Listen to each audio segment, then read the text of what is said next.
The passions, real and staged, that President Barack Obama's healthcare proposals have ignited should not have surprised anyone.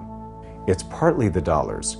Healthcare spending is expected to account for almost 18% of the economy this year. That translates into $2.5 trillion, more than $8,000 per person. The Centers for Medicare and Medicaid Services forecast that spending will hit at least $4.3 trillion within 10 years. That's before the $900 billion President Obama says his reform plan would cost. Everyone on the receiving end of that bounty, from doctors, healthcare professionals, and hospitals, to drug, insurance, and biomedical companies, has a stake in stopping reform, or at least in trying to ensure they are winners and not losers. With so much money at stake, there is no incentive to fight fair. Even more importantly, healthcare, almost by definition, affects every one of us in ways no other issue possibly can. The urgency of war in Afghanistan, or coping with climate change, or managing a runaway deficit spending disappears if your child is suddenly rushed to a hospital, or if your aging parents can't afford to die with dignity, or if an insurance company refuses to pay for treatment. The fact that healthcare is so personal means we should be passionate, maybe even angry, when politicians begin tinkering with what amounts to life and death questions.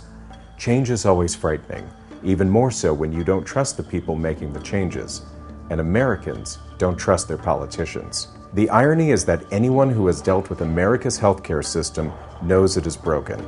Almost 50 million uninsured, absurd costs, and spiraling inflation, partially caused by endless paperwork and mind-numbing bureaucracy, ingrained bias to overtreat, and too much liability-driven medicine, too many doctors and nurses where we don't need them, and too few where we do.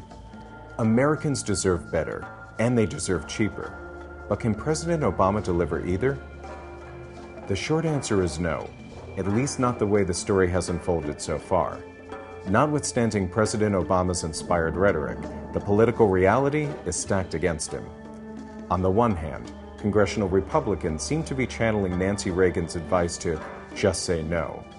On the other, congressional Democrats are showing their party's legendary ability to turn victory into defeat. President Obama has been too soft, too accommodating, and too mindful of the lessons of President Bill Clinton's failed reform effort. No one in Washington seems to fear him, which may have been one of the bigger takeaways from his recent speech to Congress. Even at the depths of the Vietnam War protests, no congressman ever dared call LBJ or Nixon a liar, at least not within earshot.